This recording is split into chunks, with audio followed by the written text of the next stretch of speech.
Okay, welcome everybody. We're going to wait a few more seconds as people start joining us in the room.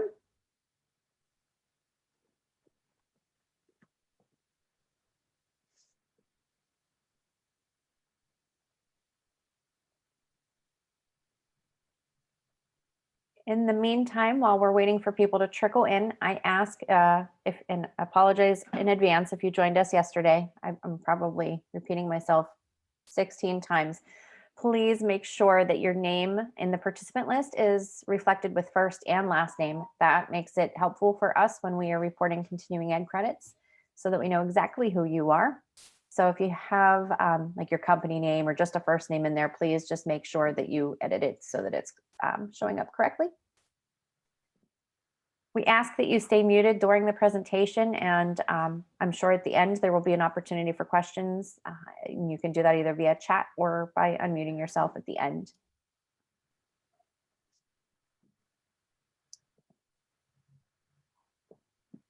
And with that, I would like to introduce David Landis, who is joining us with Epic Metals. Epic Metals has been a sponsor of Build Pittsburgh for quite some time. We'd like to welcome them as the sponsor of today's session, Equity Conversation with City Departments. And with that, I'll turn it over to you. Thank you, Kara. I'm David Landis, the president of Epic Metals Corporation, a Braddock-based 53-year-old manufacturer of steel roof and floor deck ceiling systems. Welcome to the second day of virtual Build Pittsburgh. Yesterday, many of you had the pleasure of listening to Curtis Moody describe the principles that his firm proudly demonstrates of equity, diversity, and inclusion. Many of the principles that Curtis described, Epic has been following through the Epic Metals Charitable Foundation.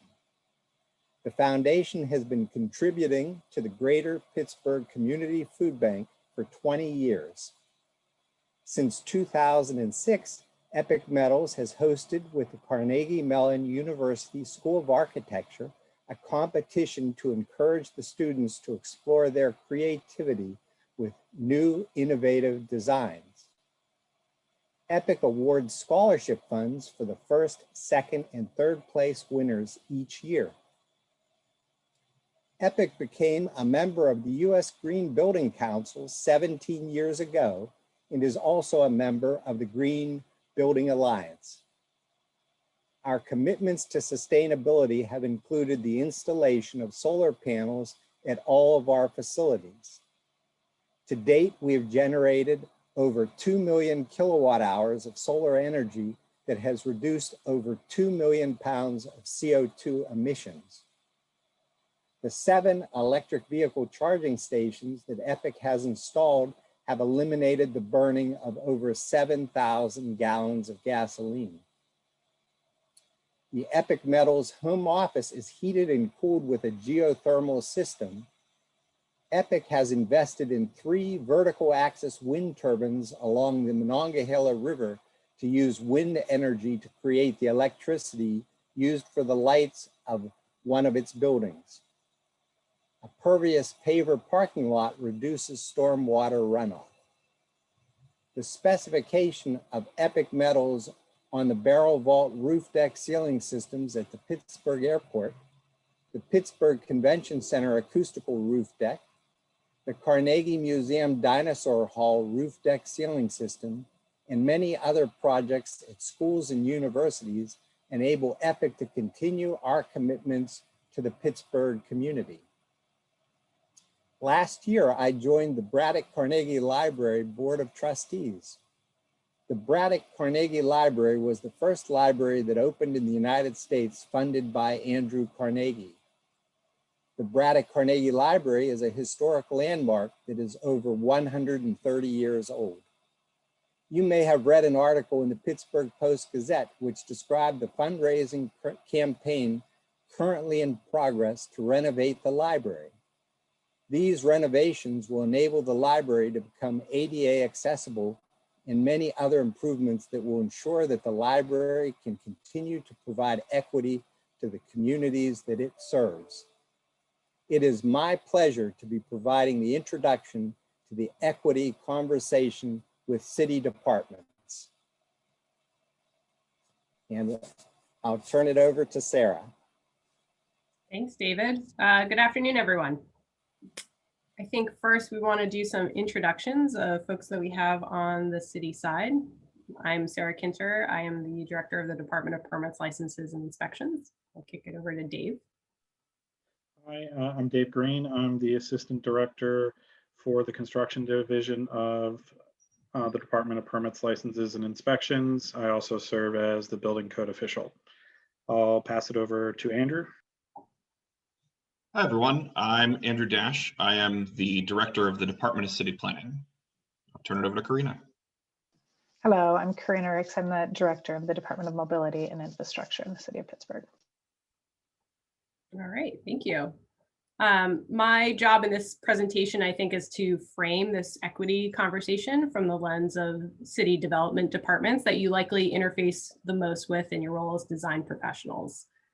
We hope to provide some insight on the barriers to permitting and equitable code enforcement, learn more about how the city is proactively seeking to provide equitable services in a complaint-driven structure, and understand methods that the city is using to prioritize equity in its planning processes and how that translates to the development process.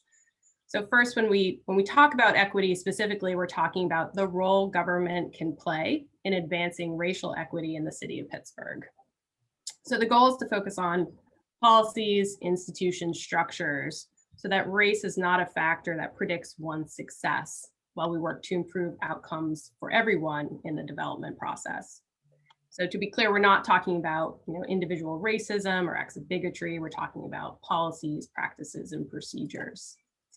And all departments have been directed by Mayor Peduto to identify gaps in services where outcomes for our communities of color are worse than their whiter counterparts. So our first task then is looking at our data and analyzing it, and we're going to talk a little bit about that today. We have some ideas prior to looking at data about what we might find based on our experience and expertise in our respective departments. So we know at PLI, for example, everything that we regulate on the permit side has a barrier to entry. The construction code is that minimum safety standard, and our submissions require, as you know, architectural and engineering work products. So large businesses and institutions can routinely meet these requirements, but newer businesses, minority-owned businesses, women-owned businesses, and our Black, Latino, and minority residential homeowners sometimes need assistance meeting those requirements. And on the code enforcement side, vacant properties, substandard housing, and neighborhood quality have an impact on the health of the city. And PLI's code enforcement division is on the front lines of ensuring the health and safety of the built environment in terms of maintenance. But code enforcement violations, whether it be for an unsafe roof or illegal dumping or an overgrown lot, are substantial powers that can intentionally or inadvertently target or penalize or displace vulnerable populations. And so with that sort of context in mind, I want to pass it over to my colleague, Dave Green, to tell you a little bit about what we see when we look at PLI's permit and enforcement data compared with demographic data of the American Community Survey. Thank you. Yeah, so first, we may come back to this slide here or there just for context. Overview of all the city neighborhoods, which help orient some of the data. If we go to the next slide, this one is looking at the number of permits overlaid by a gradation of the percentage of non-white population in a neighborhood. So the darker the color, the more majority, minority a community is. So the darkest is 78% to 99% non-white. The larger dots have the most number of permits. I'd also note that the time frame for this data is from May 1st, 2019 to May 30th, 2021. So this is capturing a snapshot. I would note that this is unique standpoint for PLI. Typically, we're not looking at our construction, our enforcement in a geospatial way. We're really responding to individual applications and or individual complaints. We are looking at things holistically, but this is the first time we're really delving into other characteristics to look at this type of data in this fashion. So in terms of this slide, you can see there's 9 neighborhoods that have the most number of permits: downtown, Lawrenceville, Bloomfield, Shadyside, Squirrel Hill North, Squirrel Hill South, East Liberty, Southside Flats, and Central North Side. Out of those 9, only 2 communities have a significant non-white population. So, you know, just I think a relatively straightforward disparity in the number of permits that are being applied for, or imbalance between white and non-white neighborhoods in terms of the permit volume. And within the other 2 categories, the medium dots and the smallest size dots, there's pretty much appears to be a even distribution. It's really at the top end of the spectrum in terms of number of permits where there seems to be an imbalance. If we could go to the next slide. This is also dealing with permit data, and this is looking at the total value of construction related to the permits, and again, over the racial demographics of each neighborhood. Similarly, there are 9 neighborhoods that have that are at the top end of the spectrum in terms of the dollar value. So between 75 million and $300 million worth of total construction within those neighborhoods within the period. And you see some of the same ones. There's a couple different ones. Brighton Heights appears in this list and wasn't on the previous. Again, we have downtown, Southside Flats, East Liberty, Shadyside, North Squirrel Hill, but we're adding Strip, The Bluff, and South Oakland. So when we measure it in a different manner, looking at how much money is being spent total, it shifts the picture a little bit from a racial perspective, not drastically. I think the other thing that we're seeing or is relatively apparent from this is that the overall value of construction, except for some minor exceptions on the south and west end of the city, falls into the lowest category. So there seems to be a disparity in that region of the city in terms of construction activity and related investment. And one of the things we talk about internally is there is some relationship between the construction volume as well as enforcement. So when we're looking particularly at condemned properties, that is shows a history of disinvestment and deferred maintenance over decades. So one could start to look at the patterns of construction permits now and disinvestment at this current state, and potentially start to predict where there may be potential problems with maintenance, and then also if that deferred maintenance continues for an extended period of time, also condemnation. So trying to look at those two, understanding that since they're out of sequence, it's a little tough to show the trends between the two, but trying to be mindful of those and thoughtful when we're setting policies and procedures. If we could go to the next slide. This is condemned property. So this is set up slightly differently. Instead of categorizing into categories, just each individual dot identifies a condemned property within a neighborhood. So we thought this was better to show this characteristic. And one of the things to keep in mind, not everyone is aware of, we can condemn a property for various reasons. At its basic core, we're saying that structure is unfit for human occupancy, but that can include a range of conditions of a building. That can be condemned simply for having lack of water service or electrical power, and or having boarded windows, to the severe end of the spectrum where you may have a partial collapse of the structure and maybe pending on our internal list to use city funds to demolish. So to understand, condemn doesn't mean we're going to tear it down tomorrow, nor does it mean that it necessarily poses a structural hazard to the community. So really just keeping the frame of reference that it's simply unfit for human occupancy, and to look at each case to understand why we've condemned it.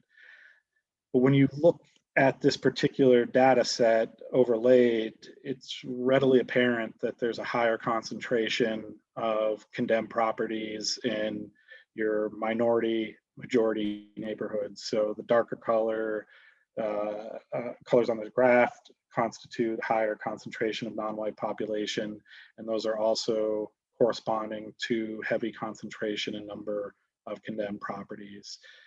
The other thing that I think may not be readily apparent, but is also helpful to understand, there are several neighborhoods that actually don't have any condemned properties. So looking at those and seeing the disparity between literally hundreds of condemned properties in one neighborhood and an adjacent community may have none. And the realities between the day-to-day quality of life issues between those two neighborhoods.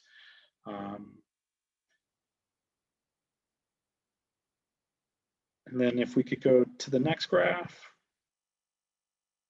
This is looking at building maintenance complaints. So this is everything from, if you're not aware, PLI is the enforcement agency for the Department of City Planning. So if there's development not in accordance with the zoning code, whether that be without a zoning approval or simply not in compliance with the ordinance in terms of the installation, we would receive those complaints and take action on those. Second category is maintenance of properties and structures under the International Property Maintenance Code.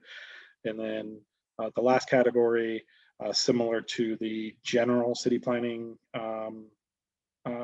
enforcement, we also enforce the Historic Preservation Code requirements. So if there is development in a historic district without appropriate approvals and or development that does not comply with said approvals, we would be the agency taking legal action and enforcement regarding those. So that's what this constitutes on the map. Again, similar categories in terms of the small, medium, and large neighborhoods.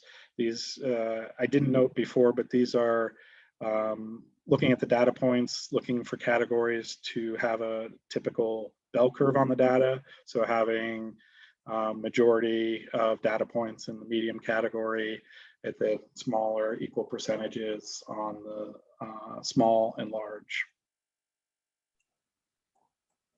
And a couple things that we see when we look at this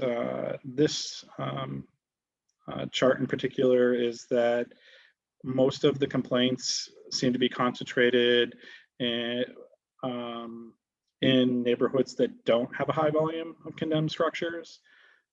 And there also generally seems to be less complaints in minority majority neighborhoods. Sarah, I don't know if there's anything you want to add to any of that. Oh, thanks, Dave. Appreciate the overview, and you can stop sharing AIA, and thanks for running the slides. So this is really the first year at PLI that we've really looked at our data through this equity lens, and we have a lot of questions and we have a lot of data sets. So we're looking more at that information, but sort of keeping on topic with trends in code enforcement, I wanted to pass it over to Director Ricks to talk about DOMI's, I think, sometimes similar experiences in a complaint generated system.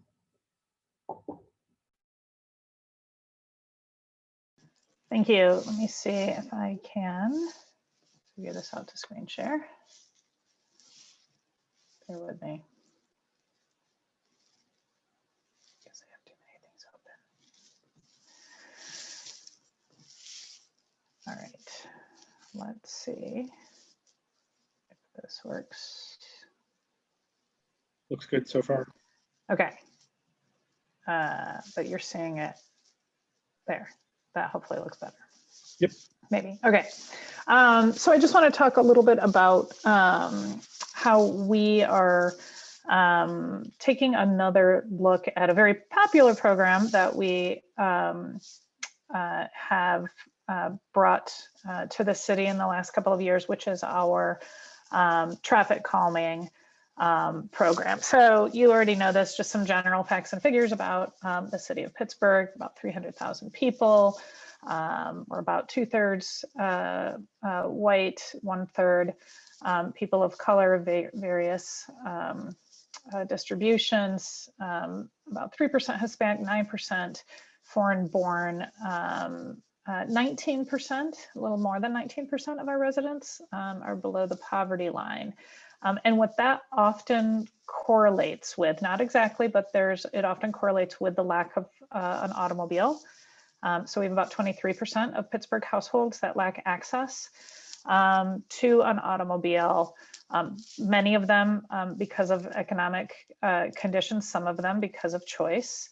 But for many of those, and even for those households that do have an automobile, we find that a number of our residents, and it's really a guesstimate, we don't have specific data, are what we would call mobility insecure, meaning that even though they own an automobile, they are one flat tire, one blown gasket, one auto repair away from not having that automobile be of use to them. Because they don't have the resources to maintain it. And there really is no fallback, no resiliency for them if they are, for example, a low wage worker going out to a retail job in outside of the city. So that's what we would call mobility insecure, that even though they do have access to an automobile or have access to some kind of mobility service, it may or may not bring them reliably to the places that they have. And then we've also known from some of the analysis that we've done that people of color are overrepresented in bicycle and pedestrian injuries and fatalities by a factor of 2 to 1.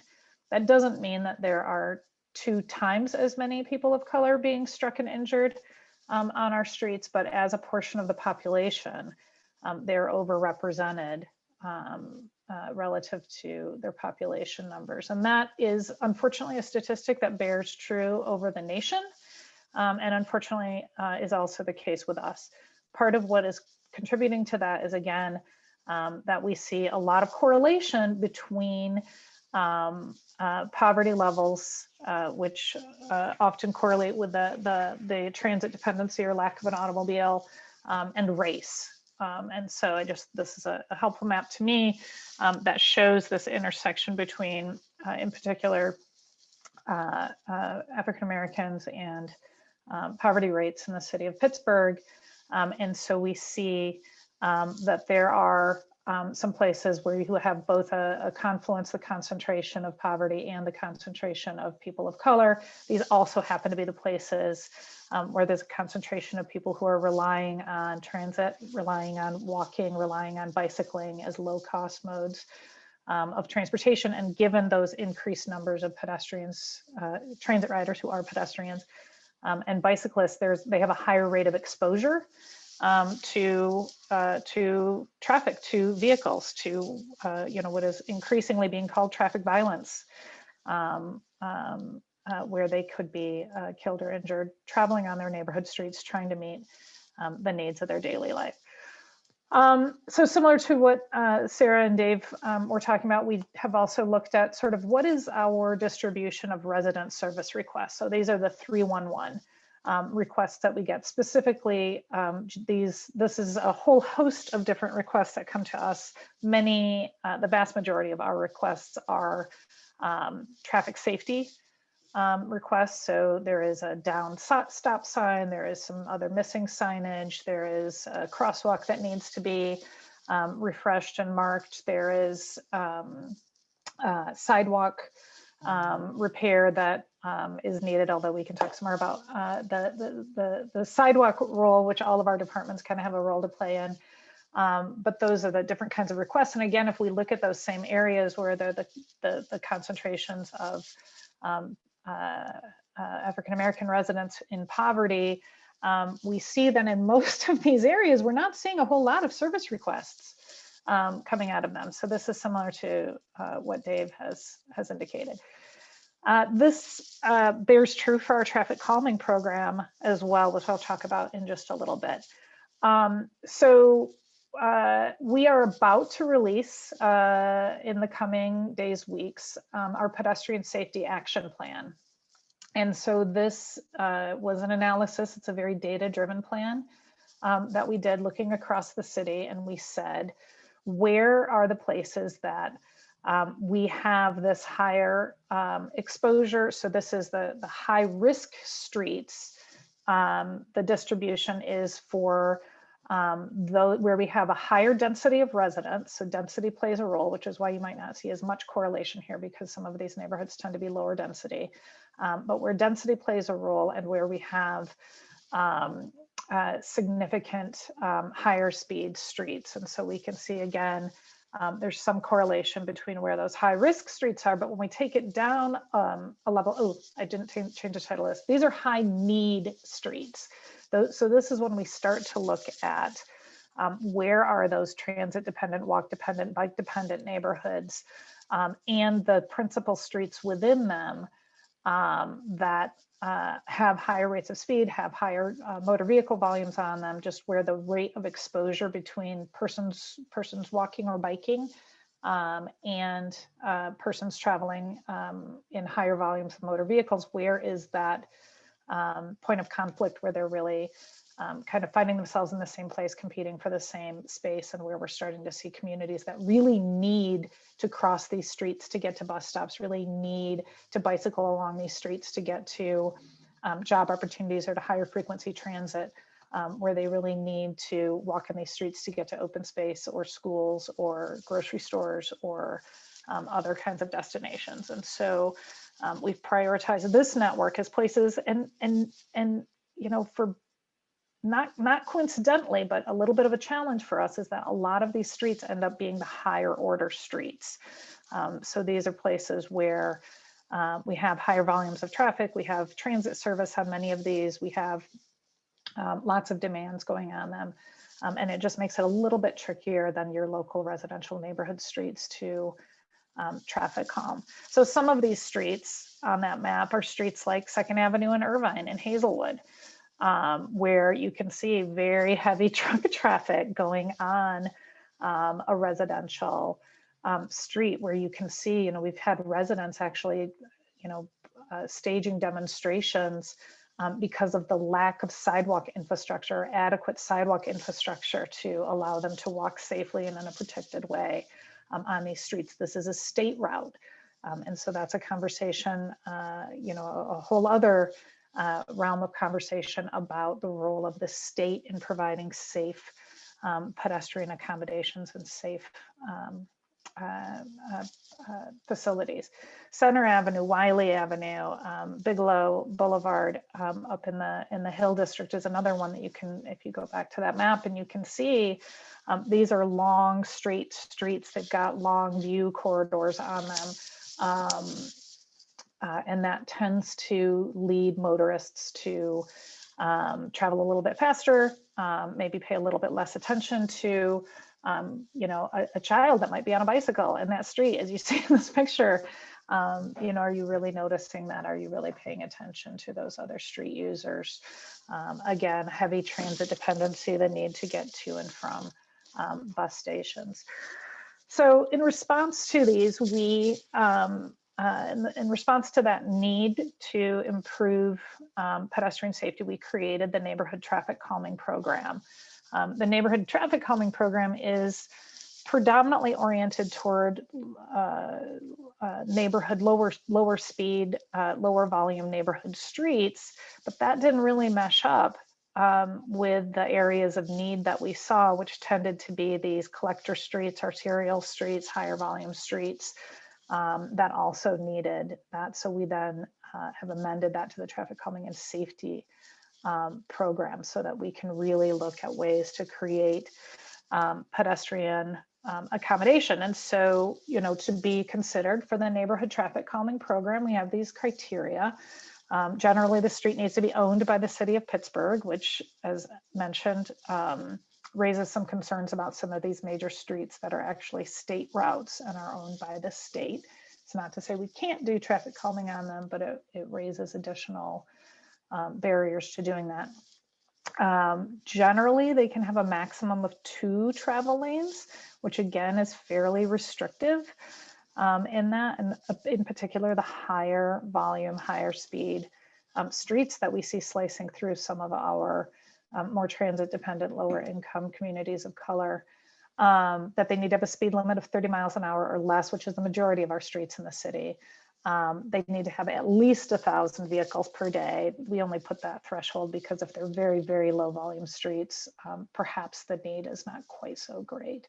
And they need to have speeding issues confirmed through data collection. So when we first rolled out this program, we wanted to make sure that this was something that was welcomed by communities and that this was something that they wanted and would invite because it was new. And a lot of them are techniques that had not really been seen before in Pittsburgh, like speed humps and pedestrian refuge islands and road diets and street narrowing and other kinds of treatments.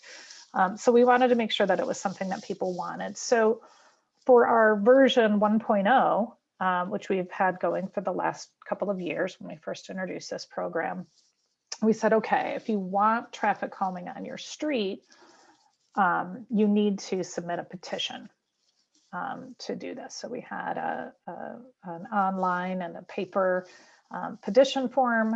It needed to be signed by property owners and it needed to have 70% resident support for traffic calming. And we got a slew of traffic calming requests. So in the first year that we rolled this out, we actually just had like 10 requests because it was brand new and people didn't know. In the second year, we had 50 requests for traffic calming, which PS, we don't have enough money to do 50, but it was an indication of what the need was out in the neighborhoods. But when we really started looking at the streets that we're getting requests on, we found that these tended to be in the more affluent areas of the city. They tended to be in areas that had higher owner occupancy in the neighborhoods. They happen to be in those areas where we sort of, commonly have frequent flyers in the 311 resident request system. And we weren't getting petitions from some of these transit dependent, higher risk, higher vulnerability neighborhoods. So, it didn't take us a whole lot of head scratching to look at this program and say, well, I don't know that it's really fair and equitable to require a petition, that you're going to need to go and knock on doors of all of your different neighbors and get them to sign a request. We don't know that it's really fair and equitable that it has to be a property owner request, because where we have multifamily housing, where we have high rates of rental occupancy, it's really the residents who are there at that point in time who are experiencing the risk and who are experiencing the vulnerabilities, not so much the owners who may be, not even in the city at all. And, to gain consensus if there is a safety concern, we're obliged to really address that safety concern and preserve the life and health of those residents, irrespective of, you know, the majority of resident response. So we decided that we probably needed to revise this program, that this petition process is probably still okay in those areas where, you know, we might get a slew of requests coming there, that we do, you know, still need to have this commitment from the local neighborhoods and areas where they can do that, but we really needed to revise our program. And so, you know, just now, actually, in the last month or two, we're rolling out our 2.0 approach to neighborhood traffic calming, where, you know, we're leaving it much looser, where we strive to have a street that has resident support for traffic calming. It's easier for us if if there is some consensus that there is an issue there that needs an intervention. We can use council member support, so the locally elected representatives from that community, as a proxy for the support for the community that we really want to purposely, because we do not have the resources to invest in all of these. We do expect that number, you know, 10 in the first year, 50 in the second year, you know, that may continue to double as the program becomes more widely known, that we are going to have some other criteria beyond just that the data that we collect on traffic statistics, that we do want to purposely direct our resources to neighborhoods that have lower than average vehicle ownership, meaning they are more transit, walk, bike dependent, that they have higher than average poverty rates or higher than average residents of color, again, because people of color are overrepresented in the fatalities and serious injuries among pedestrians in our city. We also want to prioritize those places that are close to pedestrian generators, like schools, parks, and community facilities. And then we do the data collection to see that these streets actually do have a problem, that they are traveling above the posted speed limit, and where we have a vast majority of motorists exceeding the speed limit. You might think that 85% is high, which by the way it is, so I hope everyone will follow the posted speed limit, but unfortunately many of the streets that we end up doing traffic calming on, we see 95 to 99% of motorists traveling above the posted speed limit. So actually 85 is a fairly low cutoff, and a lot of streets make that limit.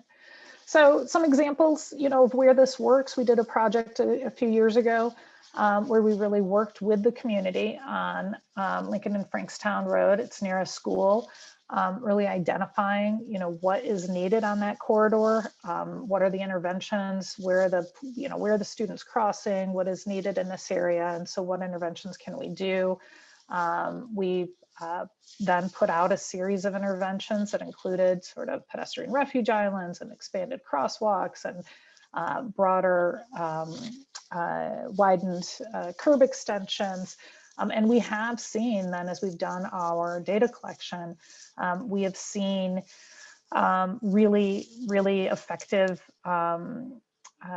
means of having improved safety statistics on this corridor, that we're seeing the students, whether they're in school or not, being able to get to that school and circulate around that neighborhood in a much safer way. Motorists are much more compliant with speed limits. So I will note that, you know, we've also heard, as we've talked to, you know, some of our other communities who desire traffic calming and desire slower speeds, point to this corridor and say, well, we don't want what you did on Frankstown Road because we don't like those flex posts, those sticks. They're ugly. You know, it's not something that we want. And so that's just something else that we need to work on. That you know, these are generally considered intermediary devices where we would put them out to pilot them and test them and make sure that they're effective, but then really proceed to permanent improvements that would add formal deck curbs, some, you know, maybe planted areas, some other things to really formalize this. But we need to make sure that we are, as we go to those capital investments, from the pilot stage to the more permanent one, that we are, again, being fair and equitable in the quality of the environment that we're delivering to these different neighborhoods, and that we're investing in that way. So just a view of what the corridor looks like now, and some of those interventions that were done. So there's more information on our DOMI website about this, and I guess I will stop there. Thanks, Sarah. And that is a good segue to Director Dash. Take it away. Yes.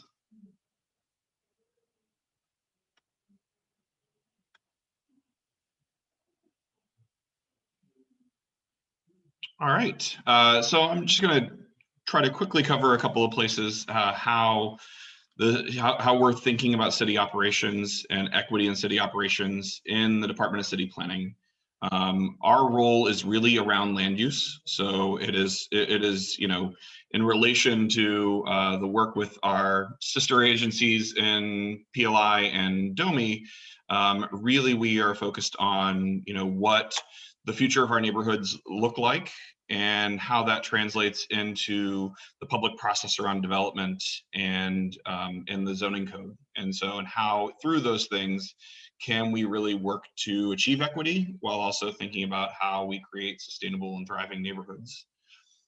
So, you know, that happens in a number of ways. It happens in work that we do around citywide policy, you know, around housing or land use. It happens in the neighborhood planning that we do. It happens in specific changes to our zoning, and it happens in implementation. So the review and you know, of projects and, you know, the implementation of projects.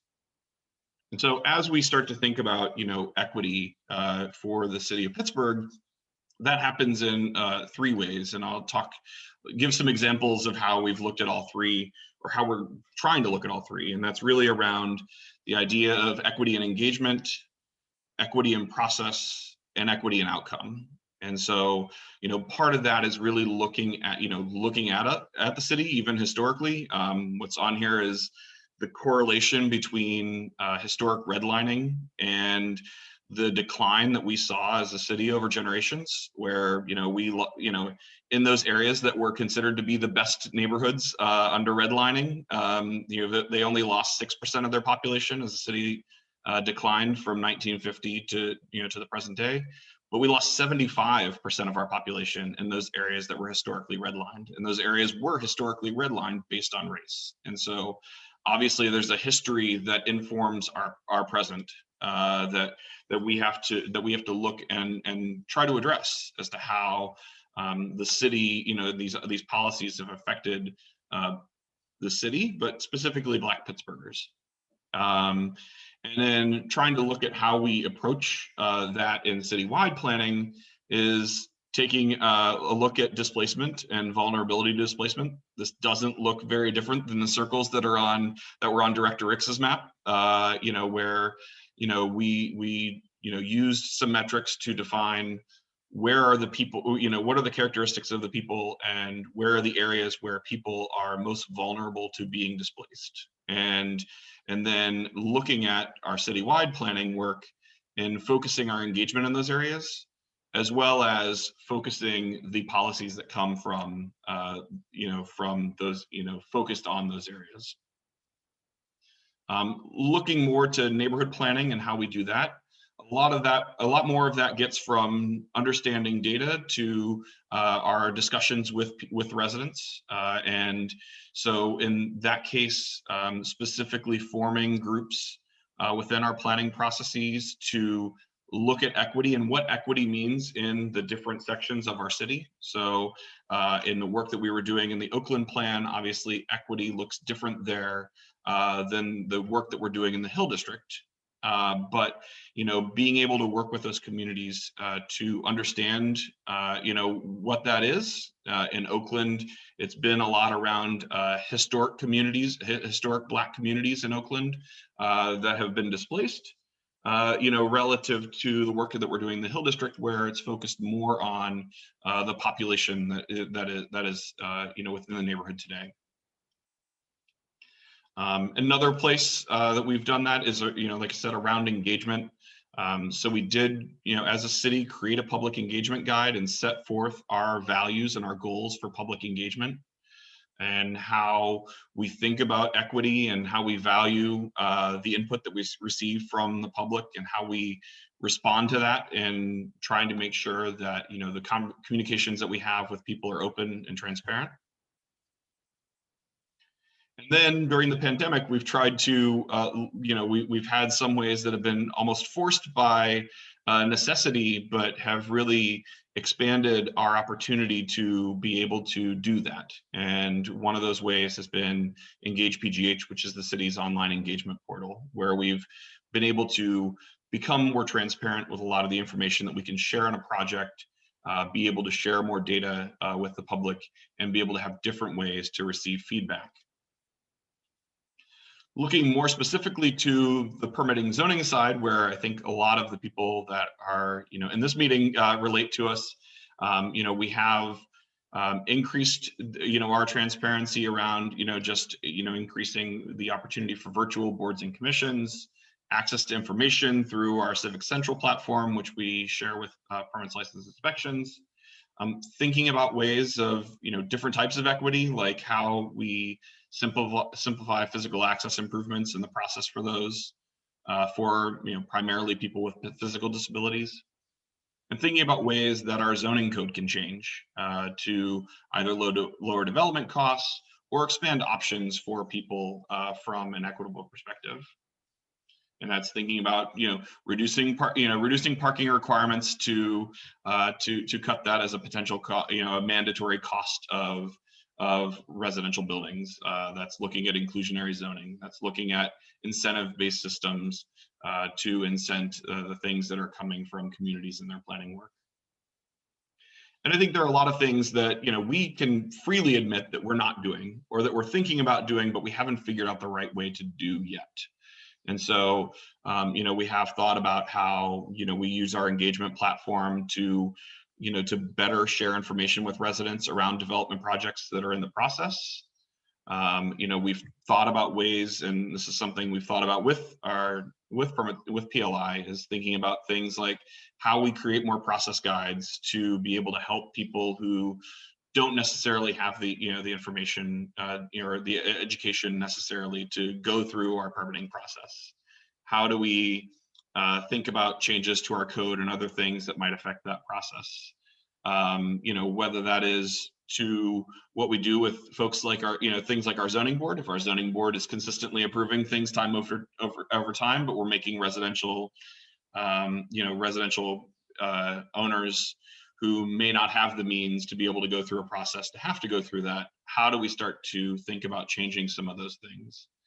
And then, the last is, I think, just understanding, both for the residential side as well as for entrepreneurs in some of our business districts, how do we think about, working to provide design services in a more equitable fashion to folks that may not have the means necessary, to be able to do that. So with that, I'll stop there and open it up for discussion.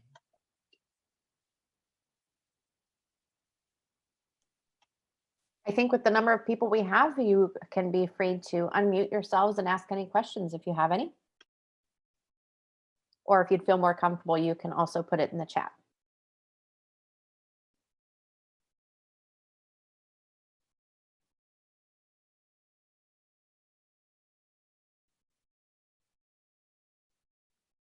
No questions? Well, I question. Oh, go right ahead. Donahue here. Somebody else want to go first? No, go right ahead. No worries. Okay, well, I'm gonna attack the elephant in the room. Are your programs and or your positions now at risk with the political change that's going to come to the city? Or do you have some stability? Hey, thanks for asking. I'll take that one. Feel free, directors, to jump in. Appointed. It's very polite of you to say thank you for asking.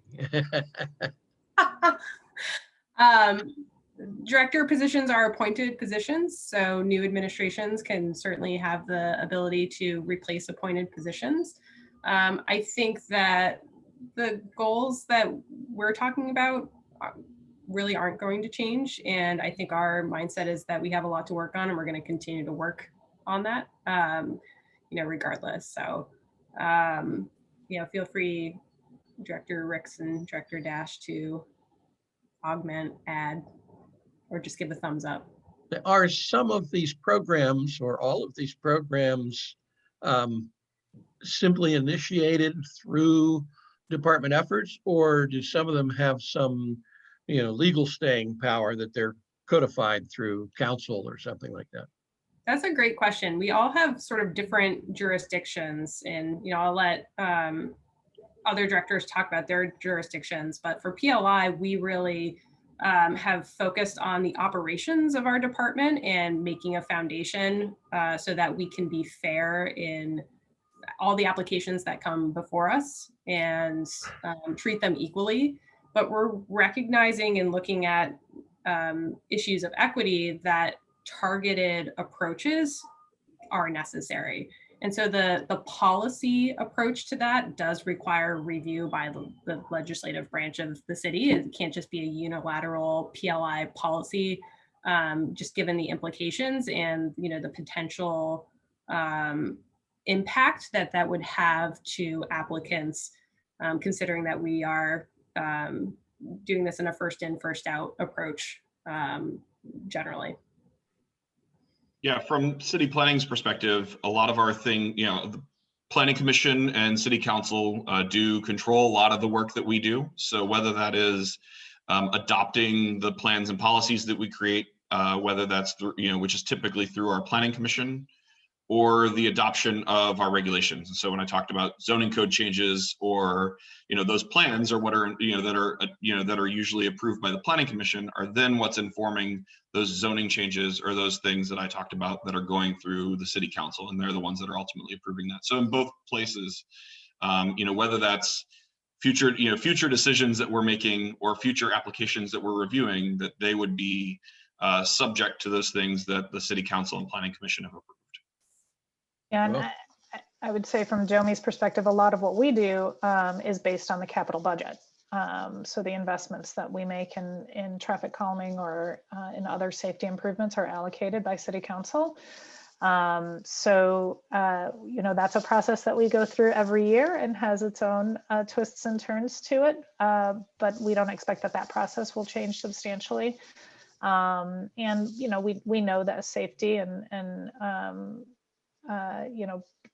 protecting the most vulnerable street users of our city is something that we expect is a fundamental value that is not going to change. So while it's not legislated or codified, this is something I think we all understand the importance of and expect that it will persist. Very good. I will say the next time I encounter an unreasonable speed bump, I'm going to think calm.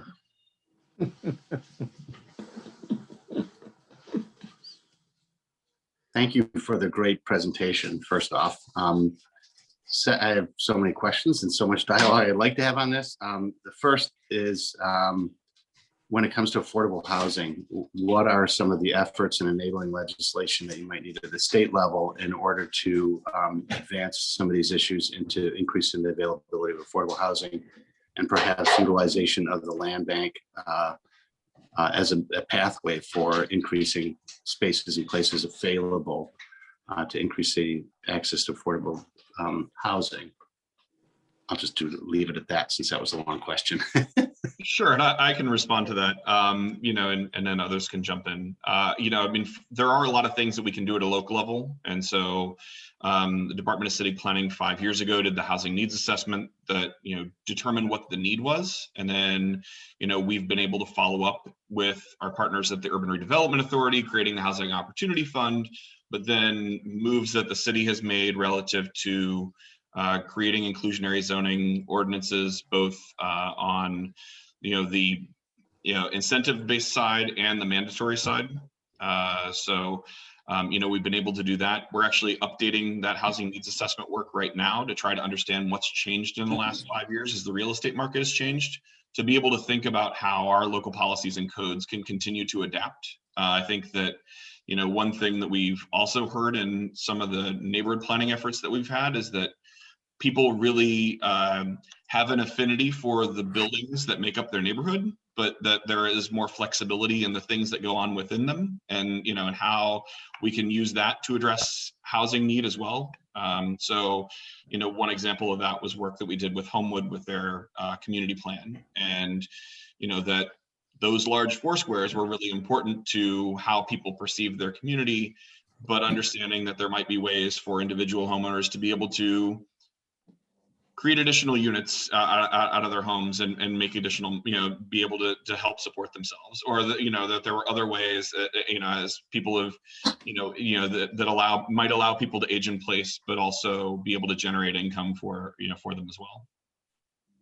It's great. I think we've differentiated when we're working in neighborhoods at a census level from quintiles, because it really gives it a very different picture than just overall flat percentages.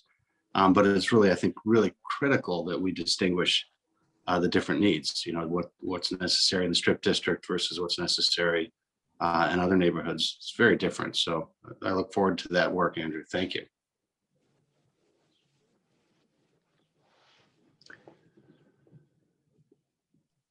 I'd interject something here. In fact, I had a conversation with Ken the other night after listening to attorneys review the process that architects have to go through to address legal issues. And in my situation, I have many years of experience. I was a principal at KSBA Architects for over 30 years. When I stepped out of it, I am past retirement, but I have a lot of energy because I was sidetracked during my time as an architect by estate issues. And I figure I have, you know, 3 to 5 years to feel better about leaving the profession. And I looked at, I was director of design. So I've been very interested in trying to modify to assist those in need of an understanding of what architecture is all about. I joined the Build for Better group because I believe that people need to learn more about how we can assist in what we do. And I'm just offering the last 3 to 4 years of my career to try to do the best things that I can do before I step out. So I'm just putting that offer on the table. I'd love to talk to you, Andrew.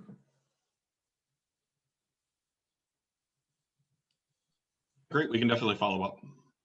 Thanks.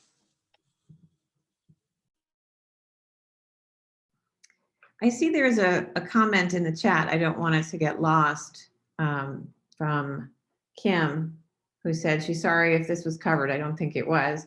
But how does the potential for predatory complaints made by speculators of properties in hot markets like the North Side influence PLI's process? What should we do to keep those communities accessible and affordable? Thanks, Kim. It doesn't influence the process at this time, but it certainly has an impact. So when a 311 complaint comes in, we're blind to who's making that complaint, right? Our job is to go out and then make a call. Is there a violation or is there not? Certainly using PLI as a cudgel to scare property owners into selling their properties is not an appropriate way to use the department, but where there are violations, we do have an obligation to cite. So it puts us in a little bit of a pickle. I don't have a real good answer for, short term, what a solution would be, but it's certainly something that we've talked about internally and is something that we're talking about through this equity lens as well, because that happened. I think it was like maybe 2 years ago now. There were some speculators going around Lawrenceville knocking on doors of persons who were elderly, noticing if they had any potential exterior code enforcement issues, and then calling 311. And once those notices of violation go out, it has some language in there about what the next steps are, and they can be frightening to people. And one thing that we've tried to do is really educate about what our process is, because certainly our intent is not to penalize folks that have property maintenance issues. By and large, our inspectors are working in step with owners who want to resolve property maintenance issues at their house. It's not that folks don't want to fix their roof, it's generally that they can't fix their roof.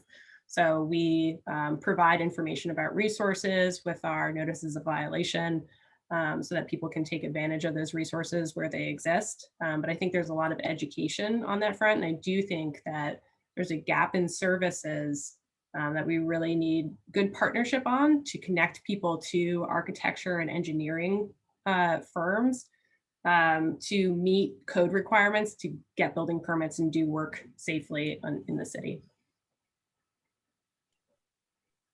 Thank you.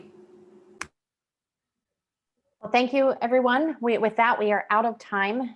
So I want to thank our presenters for joining us today. This was a very engaging conversation. And of course, Epic Metals and David, thank you for being the session sponsor. And everyone have a great afternoon. Thank you. Thanks, Thank you everybody. all. Bye-bye. Thanks, everybody. everyone.